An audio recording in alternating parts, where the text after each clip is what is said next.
Have you ever heard of Bridgerton? If you're a lover of period dramas or you've been literally anywhere on Netflix or the internet for the past 3 years, you've definitely heard of Bridgerton. It's a kind of drama, fantasy, romance series that Netflix has been pushing down everyone's throats. However, in recent years, as in the last season, it hasn't been getting a lot of good coverage. And it's probably because it sucks. It sucks ass dog water. Bridgerton has been Netflix's golden child ever since it came out. It was based off this romance book series that was kind of a period piece from what I understand. The first season completely blew up. The second season got crazy good ratings. It's probably the best season of the show. And the third season sucks ass. It sucks ass so bad. Okay, if there was an ass to be sucked, it sucked it. There's a lot of reasons why, and there's a lot of videos that have been made on why Bridgerton Season 3 sucks. However, I have not seen a single one blaming it all on TikTok. Hi, my name is Sophia. There's normally like my name right there, but there's a blank board, so you can imagine it. I'm writing it there. I'm the monster under your bed. I hold all the fears your mind holds, specifically me as the little sunflower suit dude monster guy. He's really, really cute.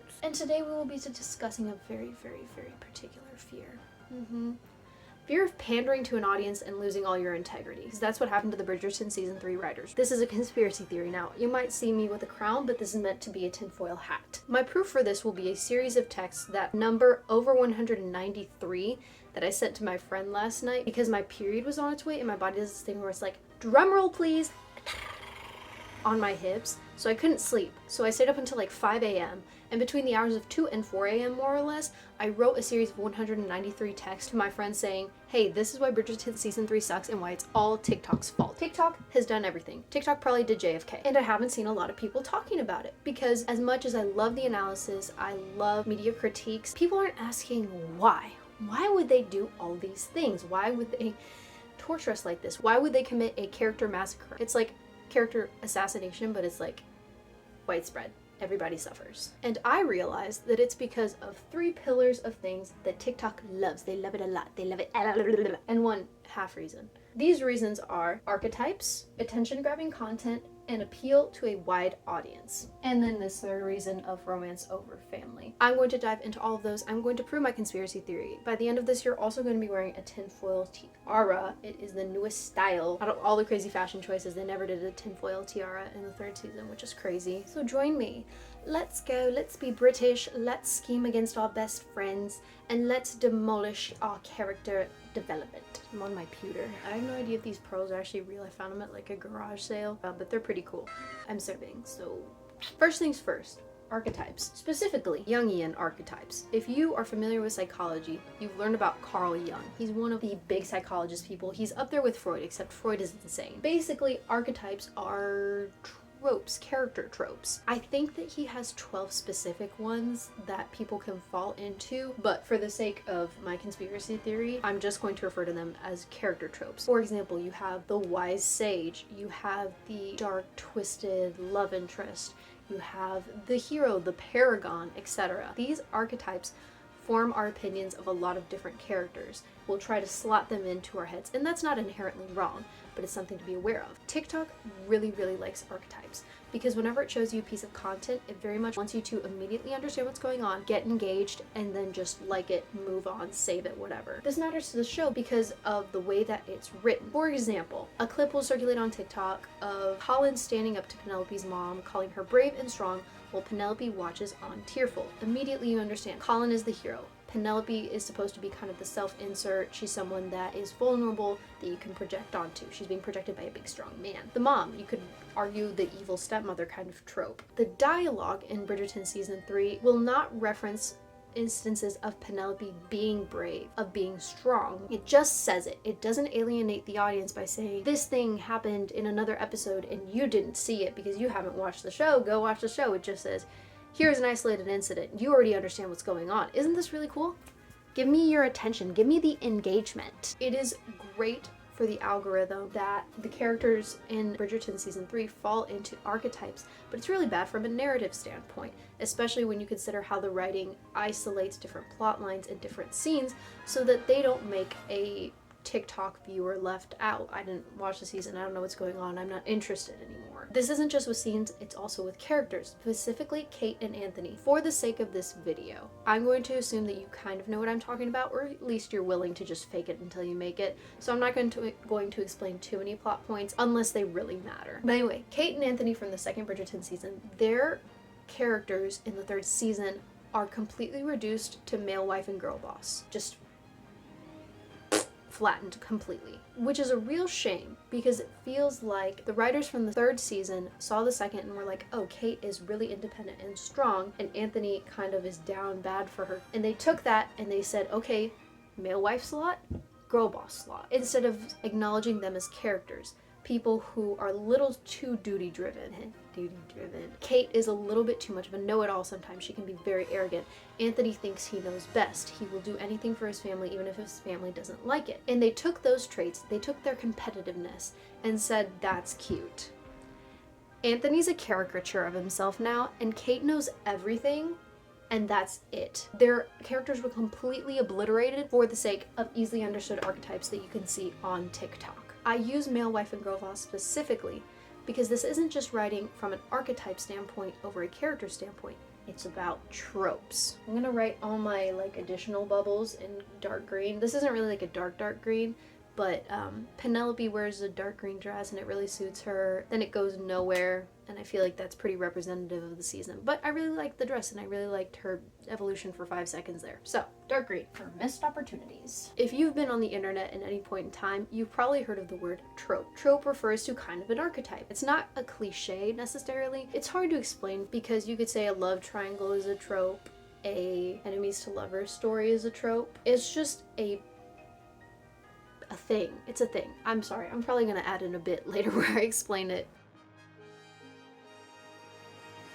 Bridgerton Season 3 really prioritizes the tropes of the characters over character writing. When you use a trope in fanfiction, there's the implication that the reader already knows the characters. Fanfiction comes from fiction. You are familiar with the personalities, their dynamic, and all you really want to see is these two war criminals at a little coffee shop, right? When you prioritize the tropes that characters fall into instead of their personalities, you're basically saying you as a person do not matter. You are just a vehicle of the story. And for Bridgerton, that is not the case. It is the case for other shows, it is the case for other movies. Sometimes characters don't even matter at all. You can slot them in with a million other people. It's just what their actions do. For example, Katniss Everdeen, you could substitute her with other people in the Hunger Games franchise that are manipulated to lead the revolution. Her personality is what makes you stick with her. She has PTSD. She's traumatized. She will do anything for her family. She has a strong survival instinct. But if she was written by a Bridgerton Season 3 writer, she would have literally just been, I'm so pretty, but I don't even know it, and I'm leading a revolution. That's what the copycats of Hunger Games did. They didn't understand the characters at the core. They took the tropes. This problem comes up a lot in one specific section of TikTok, which I will talk about in our next section, appeal to a wide audience. TikTok is a pandering little hell site. It's not Tumblr, which panders to its own little individual groups. It tries to pander to everyone. And you know what one of the most impactful parts of TikTok is? Book talk. I don't think that people realize how much impact book talk has had on pop culture as a whole. They have launched a lot of authors into the stratosphere. They have popularized a lot of books. For example, Alex Astor, the Light Lark series. Yellowface is a book that I've heard got really popular on TikTok. Books like Icebreaker, which, by the way, Icebreaker is actually a genuinely good book. It set off a wave of copycats with hockey romances, but the original Icebreaker book is genuinely a solid novel, a solid story, solid romance. I cannot recommend it enough. Another thing that Book Talk did is popularize using tropes to describe stories and to just be used in everyday life. You know what enemies to lovers means. You know what an age gap in a romance story implies. Now, is this good? No. Alex Astor is actually a horrible writer. Have I read her books? No. What I have listened to is Crimson Rogue's 7-hour video essay on Light Lark. I think it's 7 hours. It's really, really long. It took me almost a week to finish. And he points out a lot of dialogue that she's written, a lot of plot holes that she just was like, meh. Nobody will care. Nobody will notice. He noticed. I notice now. And the tropification of books is not a good thing. What I mentioned about fan fiction applies a lot to novels. Romance novels are inherently fantasies. The main character, normally a woman because they are normally written for women, is kind of a blank slate for you to project onto. The male main character, he's normally... there's not a lot to him. He's obsessed with her. He's really big and strong and he has a big penis. He loves her. And he's really dark and like damaged. But he doesn't have a personality either. He's just supposed to cater to your most basic desires. Kind of the same premise of an isekai, that it is wish fulfillment. If you don't know what an isekai is, it's basically an anime where a normal person goes to abnormal world. It's normally done with a main male character who goes to his magical world, and all of a sudden women are like, oh my god, my boobs are so big and I need you. And he's super powerful. It's very obviously wish fulfillment. And so are romance novels. They're not inherently bad unless they're really sexist, like a lot of isekais are. But no, romance novels are sexist on both sides. Nobody gets a personality. Book Talk says, that's great and fine. Is there a size difference? And that's exactly what happened to Bridgerton season 3. Penelope and Colin wiped clean. They fit into the female main character and the main male character of a normal romance story. They whittled down their personalities and made them mega super palatable to TikTok. Penelope is taken from a girl who's shown to make snippy comments about people that are rude to her. I don't think y'all have noticed this, but she like talks back to her mom and her sisters. She's terrified. Oh, wait, by the way, spoilers for Bridgerton. I'm going to spoil everything. So Penelope is scared of her secret of being Lady Whistledown coming out. She's also a fantastic writer, and she's very strategic about what moves she makes. She knows how everything she puts in her, I don't want to call it a gossip column, but it is, will impact people's reputation, impact other people's view of them, the overall vibe of the ton, if you will. The tone. And then she's just reduced to tags you can look up on AO3. One of those would probably be the shy / inexperienced main character when it comes to sex. Penelope is shown to be very nervous when her and Colin have sex for the first time. There's kind of a hint of her being ashamed of her body, but I'm not gonna go into that because I'm a skinny little bitch. It felt very random and out of place. Like maybe she's just nervous because it's her first time having sex, which by the way, first time you have it, it's no big deal, and then you do it again and you're fine. But her previous characterization of just having this quiet sort of confidence is just wiped away, and all of a sudden she's like she breathes heavy a lot in this season. She's shown to just be very nervous. She doesn't make a lot of moves for herself. She doesn't seem to know what she can do. You know what I mean? She can't plan out what she's gonna do. She can't control anything at all. All of a sudden, she's uncertain and shy. Granted, we haven't seen Penelope really be very extroverted, but she's never shown to not be confident. It seems like it's always just she's shoved to the side. The Featheringtons don't have like this really like good rep, and her sisters want the spotlight. Oh, you like to read. Who does that? So it seems odd and fairly convenient to Book Talk that all of a sudden this quiet confidence, like, I prefer the side. It's not that I'm insecure about myself, it's just I like being along the wall, is all of a sudden taken as she's uncertain and she needs a man to stand up for her, but she's a feminist queen. It just felt like the writers needed a YN. If you don't read fan fiction, YN is supposed to stand in for your name, so you mentally put your name in there, substitute it, and that way you can really get yourself into the story. But the writers felt like they needed a YN to be protected, validated, and supported by an external force. Because as soon as Penelope makes moves on her own that don't center on Colin, her being insecure about any aspect about her life, doubt in her abilities, or she stands up to her mother or anyone who talks down to her without any big dramatic monologue, you alienate the part of your audience that wants to see her grow into this newfound confidence, just as they want to grow into their own. So Penelope's calculated nature and quiet confidence must be sacrificed for the Book Talk gods, for a more conventional female protagonist that is at the mercy of all those around her and does that thing where she thinks she's plain looking, but she's actually gorgeous, but it's like in terms of her personality. What have they done to my girl? It doesn't match up to Penelope's previous characterization. She was never shown to be insecure. She was just shoved to the side. And it feels like they did that to make her the main character you can project yourself on, and they do this to Colin too. Don't think I haven't forgotten about Colin. I have words about him. He's previously established to be kind of a white knight. I yapped about this to my dad and he was like, well, a white knight has to be really confident. I was like, he is confident. He's just wrong. He gets himself involved in a lot of things to stand up for people and ends up going wrong in one of many ways. He's not really aware of what he has. Penelope is a fantastic friend to him, and he's not really even aware of it until it's shoved in his face. He's a teenage boy who's trying to figure out who he is and what he can be. You expect him to grow into a new person, the chrysalis sprouting a beautiful butterfly who's confident in himself. He now fully appreciates the people around him, and he's much more aware of what's going on. Wrong. Loud incorrect buzzer for you. Colin comes back from another trip around the continent. A whore. Suddenly, he's smooth. I think he was always kind of charming, but all of a sudden they're like, oh my god, Colin. Maybe he's just like of marrying age. I don't know. He's not self-aware. He's inconsistent. Apparently he's a little sexist too. Like, just what is going on to my boy? I will literally never forgive the writers of Bridgerton season 3 for giving Marina, who is Penelope's cousin that Colin almost married in the first season because she had a pregnancy, but it wasn't his and she was just trying to like save herself. It's complicated. For giving her this beautiful speech about how not everyone gets happy endings. She didn't get a happy ending. She ended up with a guy that wasn't the one that got her pregnant, that she didn't really know. She has children and she's making the most of what she has. She's moved on. Colin hears this and she's like, you need to be more aware of what you have, like Penelope. And Colin actually does say to Penelope, I didn't know how much you meant to me. I'm really sorry I haven't appreciated you. And then the writers just kind of got amnesia and forgot about that. Wouldn't it be funny if we like made Colin a stereotypical male love interest who's sexually competent and doesn't have a lot of personality traits? Wouldn't that be like so funny and really marketable? It wasn't funny. I didn't laugh.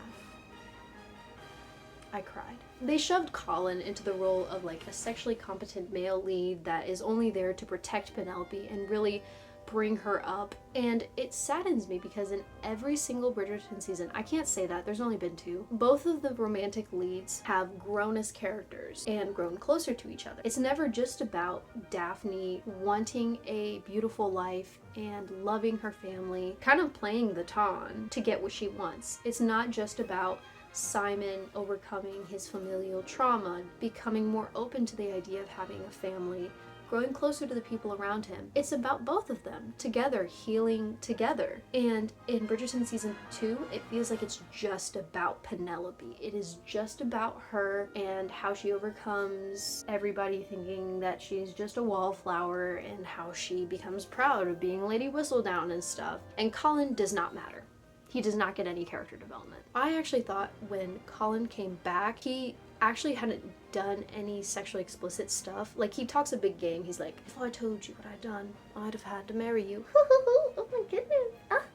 He's shown to be hiding his diary. He doesn't want people reading it. I thought, oh, he didn't actually do anything. He was so embarrassed of how people talked about his interest in the last season that he just did those things again, but was like, oh, they can't know I'm a dweeb, and just is lying. And that's why he's hiding his diary. He actually has a bunch of notes about the specific angles that a leaf was turned in Greece. I thought he's still a virgin. He's covering up his flaws because he's so insecure about what people think about him. No, I was incorrect. He's perfect. Nothing ever happened to him. He's a bland, sexy piece of cardboard. And it's Book Talk's fault because they're like, oh my god, he's like so obsessed with her. Childhood friends to lovers trope. Oh my god, inexperienced, experienced. Girl, you did this to us.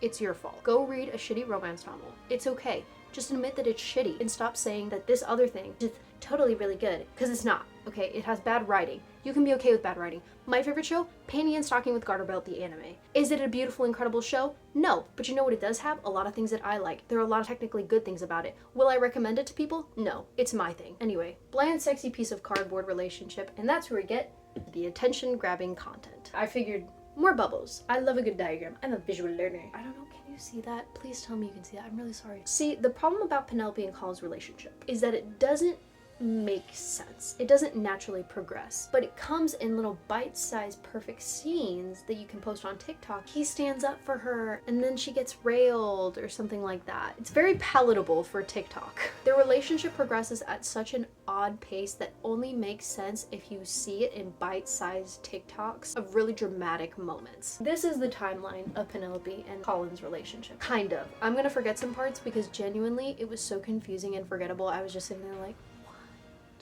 well, I didn't go what? Because I actually predicted every single part of the season except Colin actually not going anywhere. I genuinely thought I was right, and then I guess the writing turned out to be worse than what I would have done. Guess I'm just built different. End of the second season. Penelope hears Colin saying to his buddies, I would never call Penelope Featherington. Not in a million years, or some shit like that. She's pissed at him. In the next season, she's kind of standoffish, and then her mom and her sisters are just getting up her ass, and she's like, I want to get out of this home. I'm gonna get a practical marriage, move out. I have a bunch of money from Lady Whistledown. Like, apparently a lot of money. The thing is, she has negative riz. Like, my girl... It was so embarrassing watching her flirt. Colin goes to her and he apologizes once. It's a very bad apology. She forgives him. Ends up publishing this article in Lady Whistledown where she basically says you have no personality, but she regrets it because he was nice to her after he apologized. He gives her like lessons to hit on guys or something, but they're not really lessons. And then he kisses her, and it was actually a really good scene. I quite like the scene. She was saying, I don't think I'm ever going to find love. I'm this old. I've known you for a while. I just want to kiss before I die. And I was like, okay. I love that. Like, she's very dramatic. Penelope is dramatic. I really wish they'd actually, expanded on that instead of just throwing her to the side. But whatever. They kiss, and then more lessons or whatever. He gets jealous, and then he finger blasts her in a carriage, and then he proposes at the mid-season finale. I predicted it like an episode into thing. Then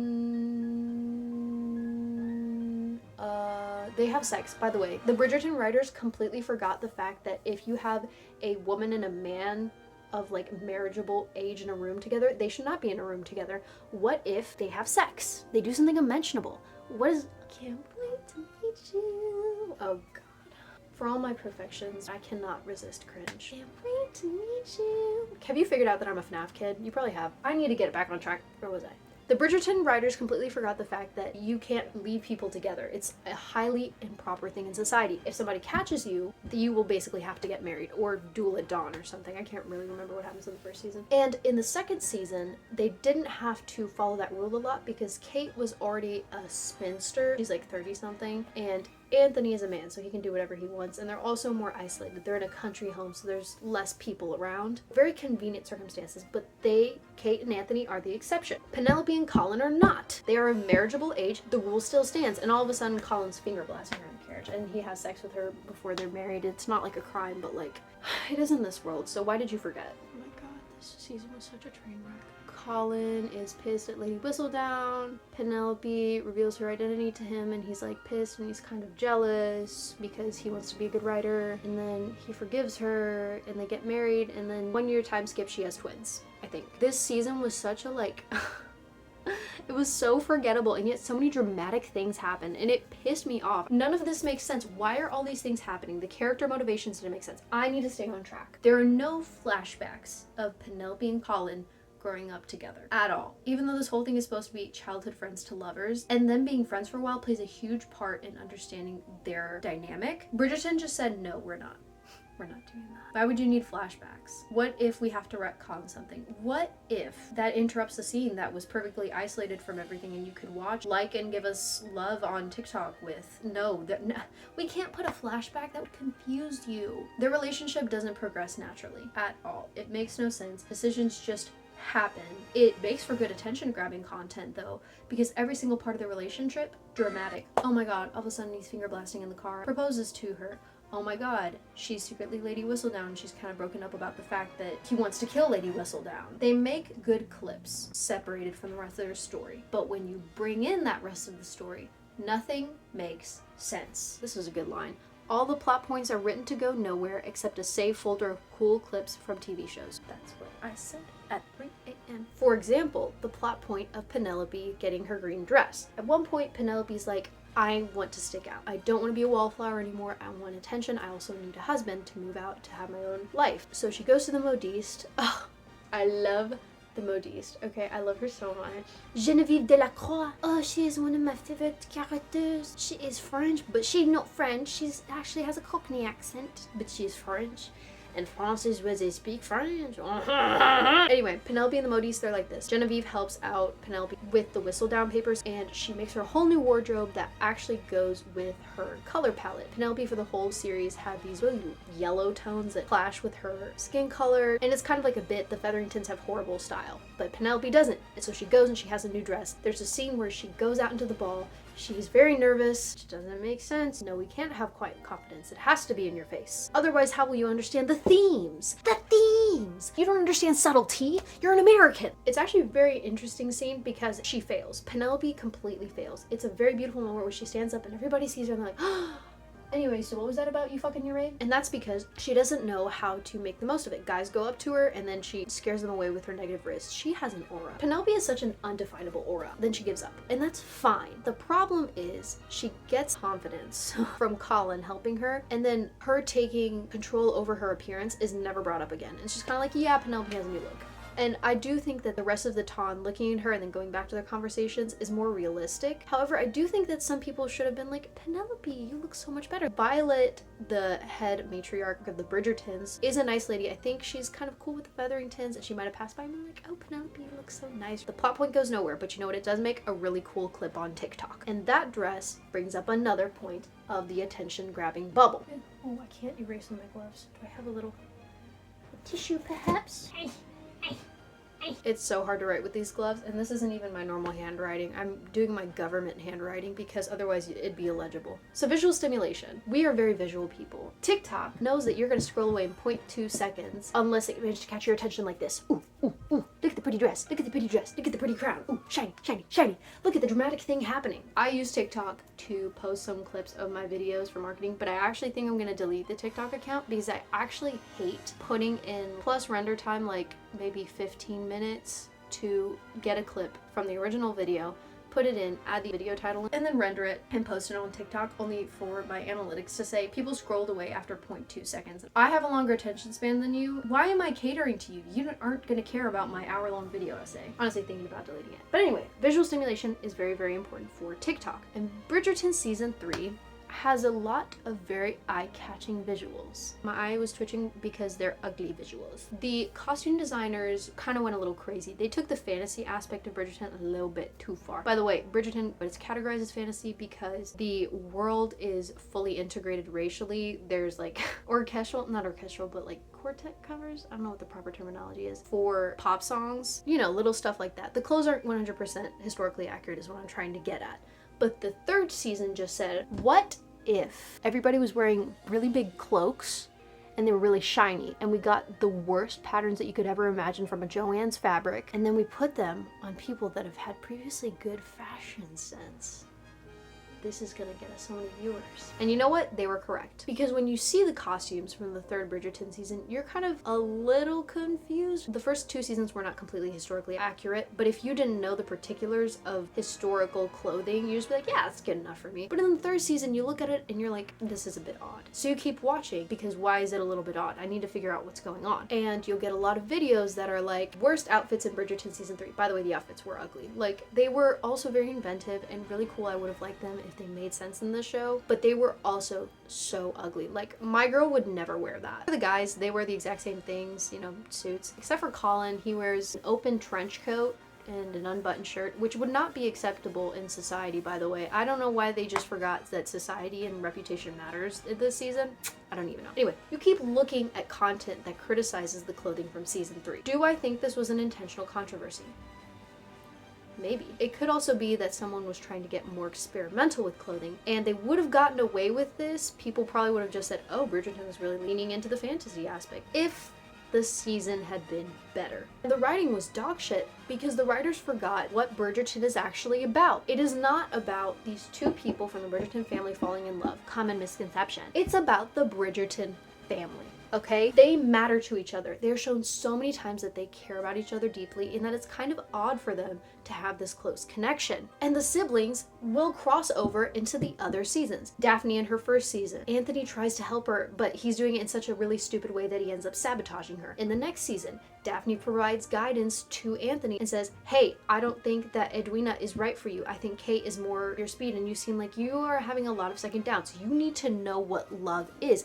They have a lot of interactions that are actually very touching. Violet, the motherfucking Banff bitch, head bitch, Bridgerton. She's probably my favorite character in the show. She provides so much heart. She cares so strongly about her family. She provides all this really good advice to Anthony in his season. I'm not gonna give this ring to you until you know what love is. And you cannot cut yourself off from loving someone because you're so scared of what happened to me when your dad died. Like, she could literally be a therapist. She's made me cry so many times. Honestly, Daphne and Anthony probably would not have gotten married if it wasn't for their family. Because their family loves them and helps them make the right decisions about how to love someone else. And Colin is left in the dust. I think that's because of two reasons. One, romantic love is always going to be seen as much more important and powerful than familial love in media. Romantic love is touted as like the love to end all love. It can conquer God and space and time. And it has an inherent drama to it. You know, will they get together? Will they not? These people don't know each other. Familial love is built in. And I think that there have been a lot more pieces of media that talk about familial love, like Encanto. But it's just a fact that pretty much everywhere in the world, romantic love is 10 times more important and more popular to talk about than familial love. Two, let me quote myself. If you focus on a romantic relationship which helps one partner heal from the wounds inflicted from their family, you are catering to a much larger audience. There are more fucked up families than there are healthy ones like the Bridgertons. Someone in the writer's room realized that and geared the entire season towards separating Penelope and Colin's relationship from literally everything else. I stand by my 3 a.m. self. Colin is only given like one moment that I can think of off the top of my head. Keep in mind, there could be more moments, but I simply do not remember them because they were so forgettable and he simply did not do anything about them. They were unimportant or badly written. Kate and Anthony talked to him. Do I remember what they talked to him about? Absolutely not. And it was mostly Kate, by the way, because Anthony apparently doesn't matter. He doesn't know his family. Kate knows them so much better because she's so smart and cool. And she's never wrong. She's perfect. And that's what makes her a feminist icon. Die in a hole with a bag of snakes. You know who's more of a feminist icon at this point than Kate in season 3? Faye from Cowboy Bebop. Is she over-sexualized? Absolutely 100%. Does she own it? Yes. Does she have a complicated backstory that explains that? Does she have personalities outside of the fact she's a woman? Yes. That makes her better than Kate in season 3. I'm so perfect. I'm gonna be the next Viscountess, and I know everything about my in-laws, despite not growing up with them. My other family that I cared so much about doesn't even matter. Look what they've done to my girl! Basically, the Bridgertons are shoved aside, and in doing that, the writers give up their chance to weave the various plots together. I've been thinking about this, and I think that I'm 100% correct. If somebody wants to do this and is like autistically focused enough on Bridgerton as a show, if you want to take every single individual plot thread and cut out the scenes regarding it, I bet you someone could watch each individual clip show basically and not have to watch the rest of them to understand what's going on. They are completely separate of each other. Why? Because the Bridgertons do not interact. Benedict finds out he's bisexual. You know what he does about that? You know who he tells? Absolutely no one. He doesn't even think about it. It doesn't occur to him to tell his family that, yeah, I'm gay. I'm gonna give a quick example. The Mondrich family. In the first season, Mr. Mondrich, I can't remember his first name, is a guy that kind of boxes with Simon. He's a boxer, and then there's like a shady business deal that happens. That's actually how the head of the Featherington household dies, because he gambled wrong, pretty much. Can't remember exactly. In the second season, Mr. Mondrich opens up a gentleman's club, and it's doing really bad because people know him as a boxer. So he interacts with various members of the Ton to learn how to kind of network. He knows about the scummy business deal that cousin Jack is doing with the Featheringtons. He tries to warn off Colin from involving himself in it. And then Colin basically exposes cousin Jack in front of Portia Featherington, which, by the way, if there are no Portia Featherington defenders in this world, I'm dead. She is probably my second favorite character. So Mondrich is interacting with other families, other plot lines. In the third season, the Mondriches become rich and nothing happens. They host a ball.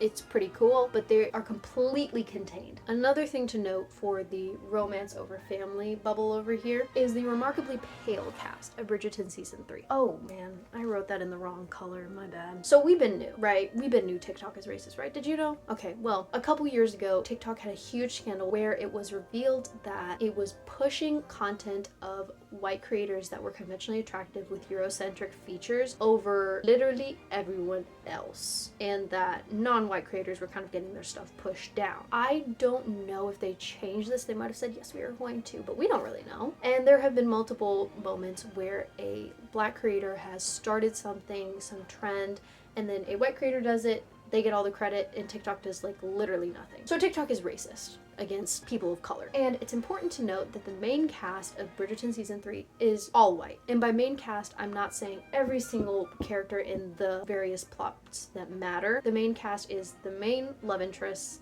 the people that affect their relationship the most, and Queen Charlotte. Because she's Queen Charlotte. She's the queen. It's normally like a 50-50 split, half white people, half not white people. It's not the best. In the first season, the main love interest was Simon, who is a black man. There's also Lady Danbury, who's black, Queen Charlotte, who's black. In the second season, Kate is Indian, Edwina, her sister, is Indian. Her mother is half, I believe. Lady Danbury is also a big, important character in this season. And in the third season, the main characters are Penelope, Colin, Eloise, Cressida, I'd say, and maybe the Featheringtons as a family. There is one character who is black who might count as like a main cast member. One of the other Bridgerton siblings also has her story in this season, and that is Francesca. I personally love her story. I think it was more Bridgerton than Colin's, and it was definitely way more well written. Her love interest is Sir John. It's definitely not intentional for them all to be white, but okay, we're done with this pandering shit. This is where the story was going already. Colin and Penelope were being set up to be the next couple. Cressida already existed. She was kind of supposed to be the mean white girl, I guess. I think it would look bad if the meanest character on the show was a person of color. Eloise, member of the Bridgerton family, she's white. It's not like it was intentional. So I'm not saying that it is a conspiracy that, oh, TikTok purposely paid off the Bridgerton writers to make everyone white. But I think it is something very important to note, because that means it is much more palatable to the algorithm. And once you realize that one thing is palatable to the algorithm, you can lean into the other stuff that will too. And maybe people will watch your show, but they'll also really like it on TikTok. And that's what really matters at the end of the day, isn't it? Not keeping your integrity by making art that influences people, makes them realize what love is all about, that maybe makes them reconsider their own lives and how they interact with their family. No, hot male man, female woman I can project my greatest insecurities onto. That's what really matters at the end of the day, doesn't it? So you totally believe in my conspiracy theory. I'm gonna close it out with one scene from season 2 that would never exist in season 3 for all of the reasons that I've told you about. And it is of Lady Danbury and Violet Bridgerton fighting each other after Edwina runs away from the altar. They're kind of standoffish towards each other. It's icy. They had a dinner together where it was revealed that Kate had made a secret deal with her grandparents to ensure financial security for her family. Violet felt betrayed because Lady Danbury tells her everything. They're like this, and she didn't tell her. They're not on the best of terms. It's kind of awkward. And then all of a sudden they start laughing. The day has been absolutely catastrophic. This is a huge scandal for Violet's family. Lady Danbury was hosting the Sharmas, and this marriage is a huge failure for both of their families. And they just laugh. These two grown women just kind of end up breaking the ice and laughing at these stupid peacocks that are parading around in the courtyard for all of these stupid guests to see. It is really touching. It almost makes me cry. I don't know why. It's one of my favorite screenshots from the show, and it's such a genuine show of friendship and just a loss of control. These very composed women just letting loose for 1 second.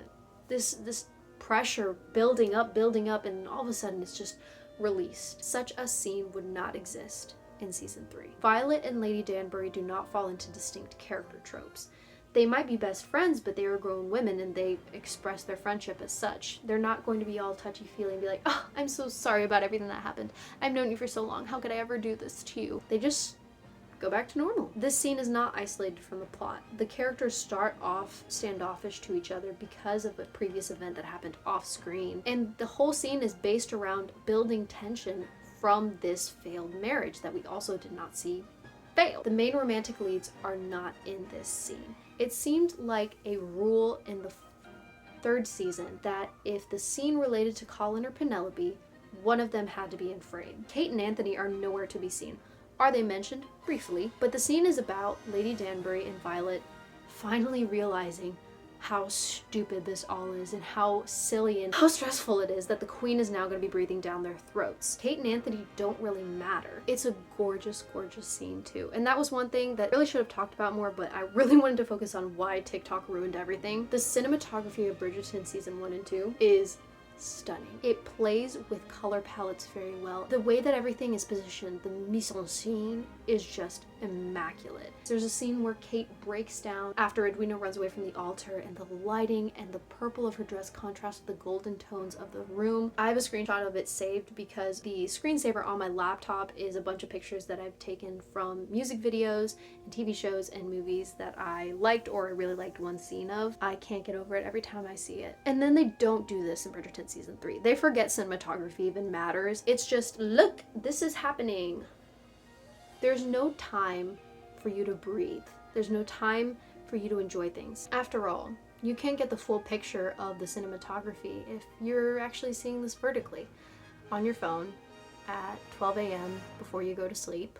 You don't care about Bridgerton, but you like this one little scene. There's no love for the art in this season. It is clearly pandering to the overlords of social media. There's no art. There's no integrity. And we lost my girl. We lost my guy. We lost everyone. It was a character massacre. Anyway, thank you for watching my conspiracy theory. Like I said, I would have made a tinfoil crown, but that would have been a little bit too much work. And I would have had to pull up a picture of the penitent one from Blasphemous because I really love him and that's my favorite game. And too much work. Like I said, my name is Sophia. Alright. Lando Norris. Why do every time I do a British accent, I say Lando Norris? I don't even really know F1 like that. Thank you for watching my video, my conspiracy theory. I'm a princess. Yay. That's just how it is. Watch my other videos. I normally do video game content, but I cannot keep this in any longer, and I am a girl, a woman. I enjoy Bridgerton. Thank you so much for watching. I hope that you too will see conspiracy theories in your everyday life. Thank you. Thank you. Queen wave, queen wave, queen waving. Bye!